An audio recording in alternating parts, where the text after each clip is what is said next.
अस्सलाम वालेकुम दोस्तों, कैसे हैं आप सब लोग? बड़े अच्छे बाद आप लोगों से जो है वो बातचीत करने का मौका मिल रहा है। शायद अभी जो मरी में जो कुछ हुआ ये ना होता और हम लोग भी उस मुसीबत में ना फँसे होते तो शायद अभी भी आप लोगों से उस तरह से बात ना हो पाती। मसरूफ़ियत कुछ इस तरह से है कि मुझे वीडियोज़ बनाने का मौका भी नहीं मिला और आप लोगों से इंटरेक्शन भी नहीं हुआ। हम आज बात करेंगे जो कि मैंने पर्सनल एक्सपीरियंस किया, जो कि मैंने कोई सुनी सुनाई बातें नहीं है, सोशल मीडिया से सुनी हुई बातों पे कोई वीलॉग मैं नहीं कर रही हूँ। एक्चुअली आप लोगों ने देखा होगा 6 तारीख से लेके आज 9 तारीख है, जो मरी में स्नोफॉल का एक स्पेल आया, वहाँ पे बहुत से हज़ारों की तादाद में टूरिस्ट वहाँ पे गए। हम लोग भी जुमेरात को वहाँ पे गए 6 तारीख को।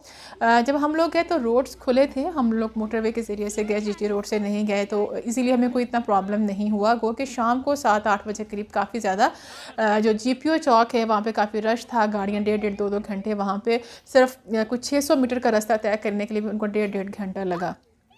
अच्छा, हम बात करते हैं जो फ्राइडे की 7 जनवरी की। हम लोग भी सुबह इसी तरह से नॉर्मल जैसे नाश्ता करते हैं, सब लोग फिर निकले। मेरे साथ भी मेरे हस्बैंड, मेरे बच्चे थे। हम लोग भी नाश्ता करने के बाद माल रोड पे निकले। तो हम लोग देख रहे थे कि यार फर्स्ट स्पेल जो था वो ट्यूसडे वेडनेसडे को गुजर गया, शायद पता नहीं आज बर्फ़बारी नहीं होनी। लेकिन जैसे ही 12 बजे के करीब अचानक से स्टार्ट हुई हल्की-हल्की सी, तो बच्चे खुश हो गए। हम लोग एंजॉय करना शुरू हो गए कि चलें अच्छा है कि बर्फ़बारी जो है वो आज देखने को मौका मिल जाएगा, और हमारा भी यही इरादा था कि हम देखेंगे और शाम को हम निकल जाएँगे। अच्छा, 12 बजे से लेके 3 बजे तक जो स्नोफॉल थी वो जिस तरह से नॉर्मल होती है उसी तरह से थी। सब लोग एंजॉय कर रहे थे। माल रोड से कैंट एरिया की तरफ लोग पैदल जो था वो सब फैमिलीज़, बच्चे सब, इवन के मैंने बूढ़े जवान सब देखे वहाँ पे। बुज़ुर्ग भी थे जो इस बर्फ़बारी को एंजॉय कर रहे थे। लेकिन 3 बजे के बाद फिर 4-5 बजे का जब टाइम आया तो इसमें ज़्यादा तेज़ी आ गई, और हम लोग तो फिर खैर लंच करने के बाद 3-4 बजे होटल वापस आ गए। फिर शाम को जब हम लोग डिनर के लिए निकले हैं कोई 8 बजे के करीब, तो हम उस वक्त बहुत तेज़ किस्म का एक स्नो स्टॉर्म था कि वहाँ पे चलना मुश्किल हो रहा था। हमें अंदाज़ा नहीं था कि बाहर जो है, क्योंकि हम कमरे में थे, हमें अंदाज़ा ही नहीं था कि इतना शदीद भी हो सकता है। हमने सोचा वही नॉर्मल जो स्नोफॉल हो रही है वही है, चले। तो लेकिन वो इतना शदीद था और उसमें हवा इतनी तेज़ थी कि आम बंदा जो था वो अपनी जगह पे उसको खड़ा रहना मुश्किल हो रहा था। इस कदर तेज़ था और स्नोफॉल भी उतनी ही ज़्यादा थी। तो 7 जनवरी को हुआ ये कि बहुत से लोगों ने भी, जैसे हमने भी सोचा था कि हम जुमे को एग्ज़िट कर जाएँगे, स्नोफॉल तो होगी, चलो 3-4 घंटे हमने देख लिया। आपको पता है पिंडी इस्लामाबाद से मरी का थोड़ा-सा 1.5-2 घंटे का रास्ता है, तो हम लोग भी वापस आना चाह रहे थे। बहुत से लोगों ने उसी दिन चेकआउट किया। अच्छा, प्रॉब्लम उन्हीं लोगों के साथ पेश आई क्योंकि उनको भी शायद अंदाज़ा नहीं था कि ये जो बर्फ़ का तूफ़ान है इसकी शिद्दत किस हद तक हो सकती है और सड़कें किस ब्लॉक हो सकती हैं, हम फँस सकते हैं इसमें ट्रैफ़िक में। और वही हुआ कि लेकिन कोई 9 साढ़े 9 बजे के करीब मेरे पास भी कुछ जो वहाँ के ट्रैफ़िक पुलिस के लोग हैं, कुछ जानने वाले हैं मीडिया से, उनका मुझे भी मैसेज आया कि यहाँ पे एक हाई अलर्ट है कि रात को जो है शदीद किस्म का तूफ़ान होगा जिसमें हवा जो है 100 किलोमीटर की रफ़्तार से चलेगी और ये सारी चीज़ें। तो मैंने कहा कि मतलब अल्लाह ही खैर करे कि इतना ज़्यादा ये उन्होंने अलर्ट जारी किया है। अच्छा, इस चीज़ को मैं बताऊँगी आगे कि उनको ये तो इल्म हो गया था कि ये चीज़ है, लेकिन उन्होंने इक़दामात कोई नहीं किए। उनके पास इन्फॉर्मेशन आ गई कि इस किस्म का तूफ़ान हो सकता है, रोड्स ब्लॉक हो सकती हैं, पहाड़ों से लैंडस्लाइडिंग हो सकती है, जो बर्फ़ ऑलरेडी पड़ी हुई है वो आ सकती है, दरख्त टूट के गिर सकते हैं, ये सब चीज़ें थी।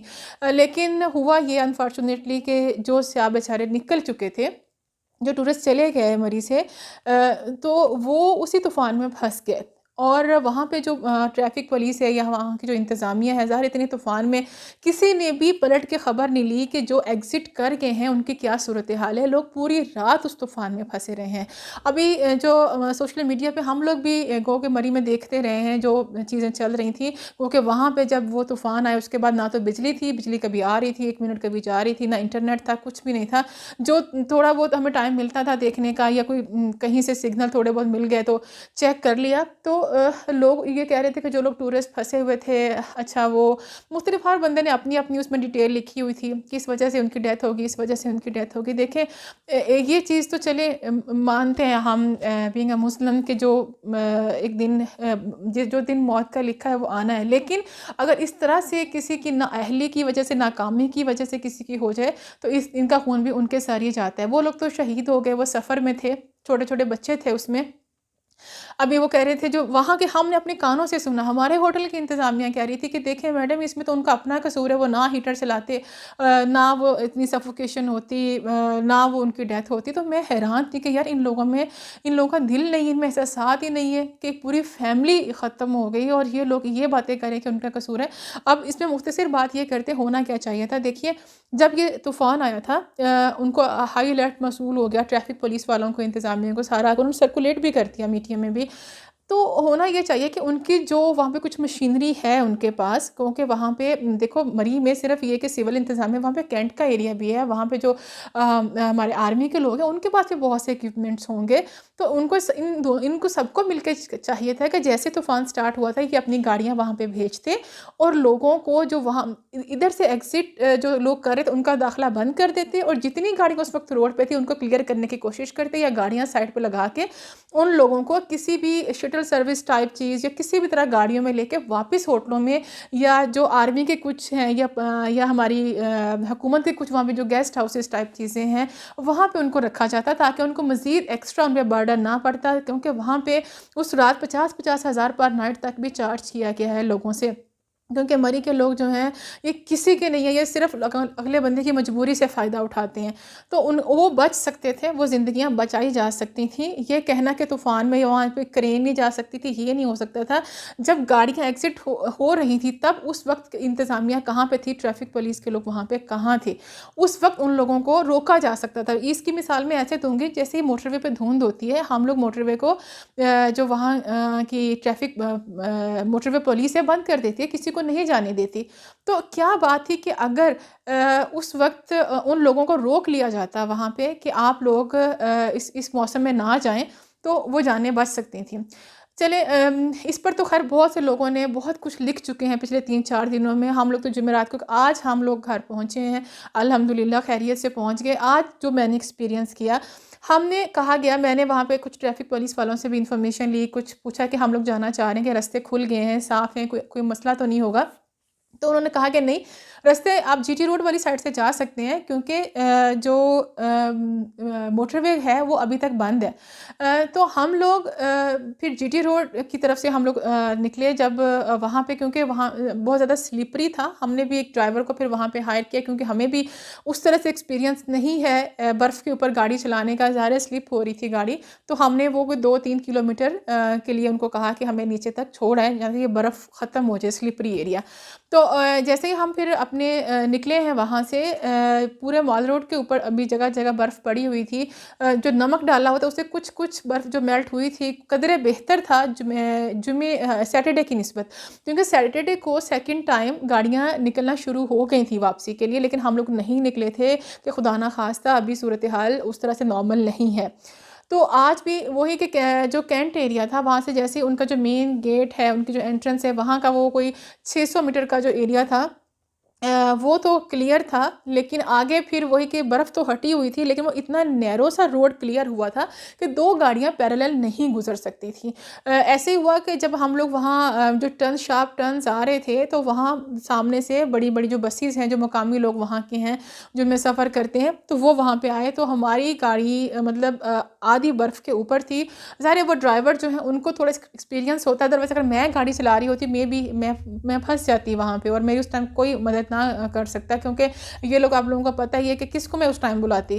तो वहाँ पे इतने बड़े बड़े ढेर लगे हुए थे बर्फ़ के कि एटलीस्ट इतना, अगर वो शार्प टर्न्स पे, तो इनको इतनी बर्फ़ हटानी चाहिए कि कोई जो वहाँ से गाड़ी गुजारे तो 2 गाड़ियाँ कम से कम गुजर सकें।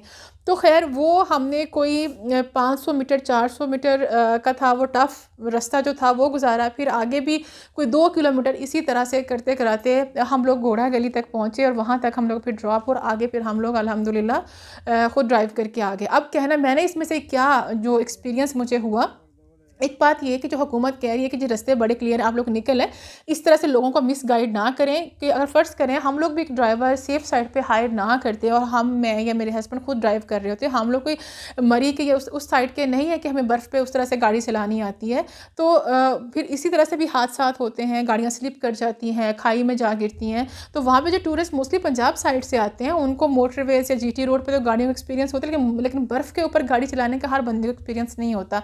तो एटलीस्ट इनको उनको चाहिए कि वो जो बर्फ़ वाला एरिया है, कोई कोई 2 किलोमीटर का वो टोटल बनता है। अगर वहाँ से कोई शटल सर्विस टाइप चीज़ शुरू कर दी जाए, लोगों को वहाँ से करके कि सेफ़ साइड पे उनको उतार दें वो बर्फ़ वाले एरिया से, क्योंकि वहाँ से मैंने बहुत से टूरिस्ट को पैदल चलते हुए देखा है। उनके बेचारों के कंधों पे सामान उठाया हुआ था और वो खुद पैदल चल रहे थे वहाँ से। तो क्या हुकूमत के पास इतने भी इंतज़ामात नहीं हैं कि ये जो चंद हज़ार लोग थे उनको वहाँ पे सेफ़ एग्ज़िट करवा सकती? तो करने को बहुत कुछ हो सकता था। वहाँ पे मैं फिर कहूँगी कि हमारी जो हुकूमत है वो भी बहुत कुछ कर सकती थी। फिर जो हमारी बहुत सी आपने वीडियोज़ या पिक्चर्स आपने देखी होंगी कि हमारे फ़ौजी जवान लोगों की मदद कर रहे हैं और इस तरह से सारी चीज़ें। हम लोगों ने पर्सनली वहाँ पे चीज़ों को देखा है। मुझे ये कहते हुए अफ़सोस होता है और ये बात मैं बड़े अपने एतमाद से कह रही हूँ और इसमें कोई ऐसी चीज़ नहीं है जो कि शक व शुबा वाली बात नहीं है। मैंने खुद अपनी आँखों से देखा है, बहुत सी चीज़ें वहाँ पे ऐसी हुई हैं जो जस्ट पिक्चर्स के लिए हुई हैं, वीडियोज़ के लिए हुई हैं, जो सिर्फ़ मीडिया के लिए हुई हैं कि मीडिया में चल रहा है सब अच्छा है, जबकि एक्चुअल पिक्चर कुछ और ही है। और जब मैं आपको बताती हूँ, जब हम लोग घोड़ाकली से निकले तो वहाँ पे कुछ फ़ौजी जवानों ने गाड़ी को उन्होंने इशारा किया, रुक के। अच्छा, उन्होंने पूछा आपको कुछ चाहिए खाने के? दोपहर का उस टाइम आई थिंक कोई 1:30 बजे का टाइम था। तो मैंने उनसे कहा भाई बात सुनिए, देखिए 1:30 बजे के करीब ना तो ये कोई रात है, ना इस टाइम किसी को इस तरह से कोई इमरजेंसी है कि किसी को खाने में कुछ नहीं मिलेगा। साइड जीटी रोड पे इस तरह जगह-जगह स्टॉल्स लगे हैं, खाने को बंदा ले सकता है। लेकिन मैंने फिर उनको बताया कि आप लोग ऊपर भेजिए या उनको उनको उनके साथ कम्युनिकेट कीजिए कि जो लोग ऊपर गाड़ियों में फँसे हुए हैं, जो वहाँ से नहीं निकल पा रहे। मैंने हमारे सामने 2 गाड़ियाँ जिनको मैंने बहुत प्रॉब्लम में देखा है, उस वो ड्राइवर बार-बार उनसे बहस कर रहा था कि यार मैं कितनी गाड़ी जो है वो बर्फ़ के ऊपर चढ़ाऊँ, ये गाड़ी स्लिप हो रही है। जबकि जो वहाँ के मुकामी लोग हैं, मैंने उनको हँसते हुए, मज़ाक उड़ाते हुए लोगों को देखा है कि ये गाड़ी इधर को कर लें, इधर को कर लें। मतलब वो मैं आपको बता नहीं सकती कि वहाँ पे लोगों का किस किस्म का एटीट्यूड था। और ऊपर से हमारी हुकूमत और जो इस तरह इनको पता नहीं किस चीज़ की जल्दी है, जल्दबाज़ी में शाबाशी जैसे होती है किसी से इन्होंने लेनी है, कोई कोई रेस जीतनी है।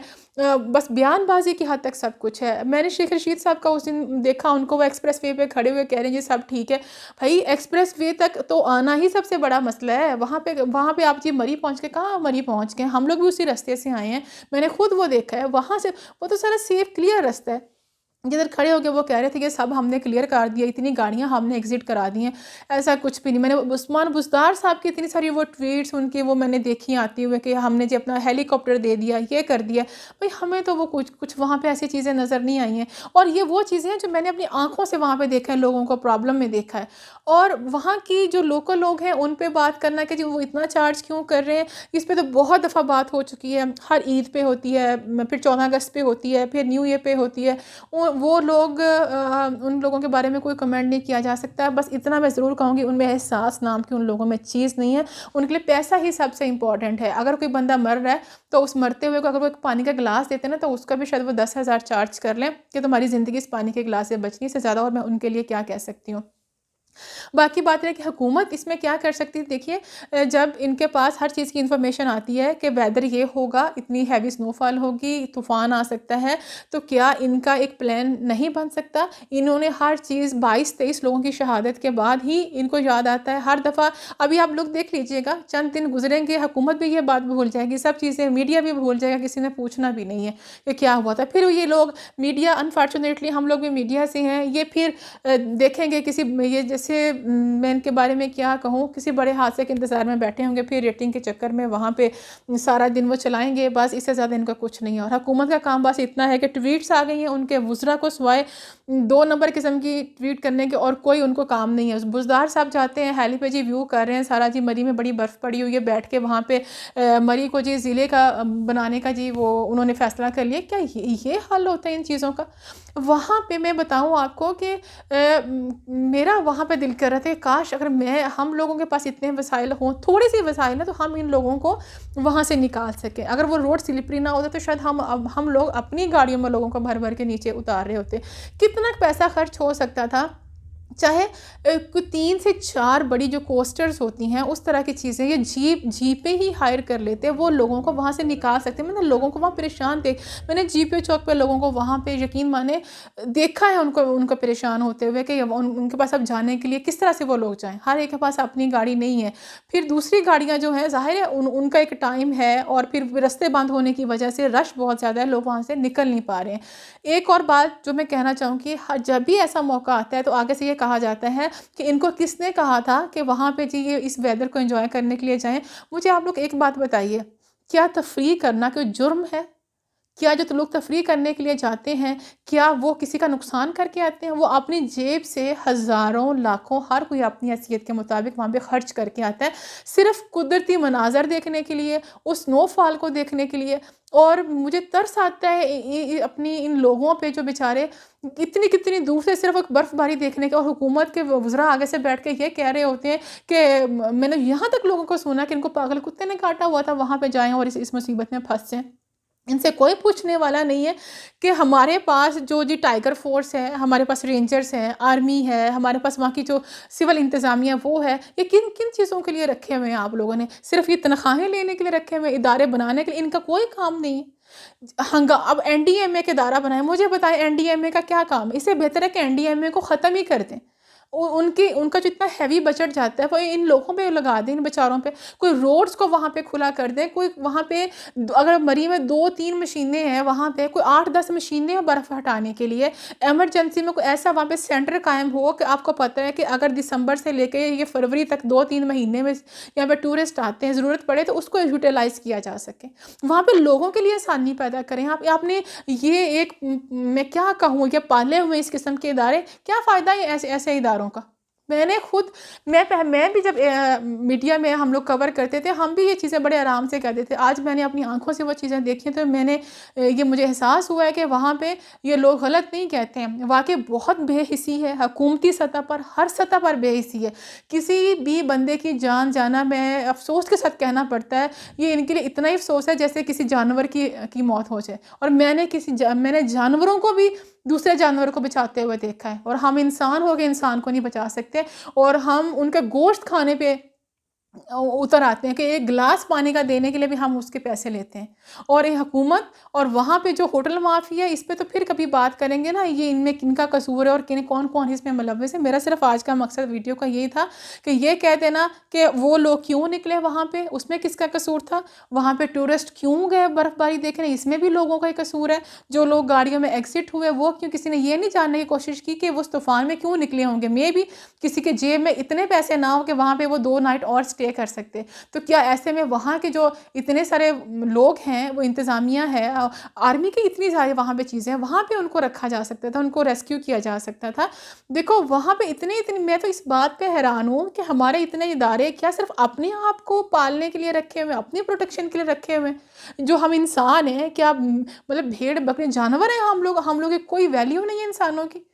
और सिर्फ़ 4 दिन मीडिया चलाएगा, 4 दिन इनके वुज़रा जो हैं उसके ऊपर अपने ट्वीट्स आएँगे, और बस अल्लाह अल्लाह खैर सलाह, और इसके बाद कुछ भी नहीं होगा। लेकिन मैं ये ज़रूर कहना चाहूँगी कि इसमें लोग जो तफ़रीह के लिए जाते हैं, लोगों का कसूर नहीं है।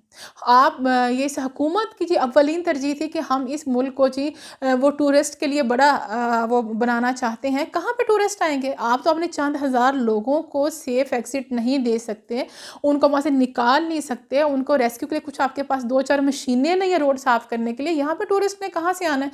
आप उल्टा लोगों को कह रहे हैं बेचारों को, जो अपनी जेब से पैसे खर्च करके वो सिर्फ़ बर्फ़बारी देखने के लिए जाते हैं। इस मुल्क में इतनी फ्रस्ट्रेशन है, इतनी ऑलरेडी इतने मसाइल हैं लोगों के पास। आप लोगों के ट्वीट्स आते हैं, देखें इकॉनमी की सूरत हाल कितनी बेहतर हो गई है, इतनी लाख गाड़ियाँ जो है मरी में दाखिल होंगी, तब आप लोग गिनती गिनने पे लगे हुए होते हैं। जब वहाँ पे लोगों को क्या मसाइल हैं, क्या मुश्किलात हैं, और आपने क्या उनकी आसानी के लिए करना है, इस पर किसी की कोई तवज्जो नहीं है।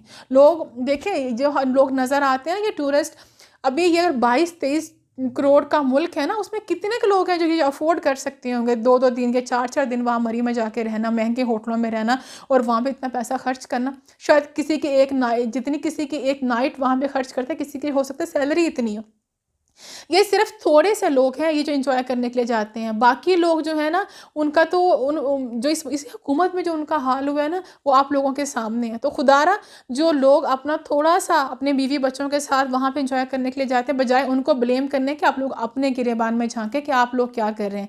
इतना हेवी बजट इन इदारों को पालने में लग रहा है और इन अवाम के लिए क्या किया जाता है? कुछ भी नहीं, नाम का कहाँ पे हेलीकॉप्टर जी भेजा है? आप लोग उनकी उस्मान बुज़दार साहब की ट्वीट्स उठा के देखें उन्होंने क्या-क्या उसमें किया हुआ है। और वहाँ पे रोड साफ़ करने के लिए मैंने वहाँ के लोगों को बेलचों के साथ रोड साफ़ करते हुए देखा है। कभी आपने सुना है कि इतने जी बड़े हम लोग सुपर पावर हैं और बेलचों के साथ रोडें वहाँ पे साफ़ हो रही हैं और बहाना बनाया जा रहा है कि वहाँ पे रोड्स बंद हैं। और सबसे इम्पोर्टेंट बात, जिधर वो गाड़ियाँ फँसी हुई हैं वहाँ पे लोगों को जाने ही नहीं दिया जा रहा। अब जो हमारे कुछ मैंने मीडिया के वहाँ पे लोग देखे हैं जो प्रोग्राम कर रहे थे माल रोड पे खड़े होके आप क्या लोगों को दिखा रहे हैं? आप उस जगह पे जाएँ ना, आप ट्रैफिक पुलिस वालों को लेके जाएँ जो गाड़ियाँ वहाँ पे धँसी हुई हैं और देखें वहाँ पे वो क्या कुछ हो रहा है।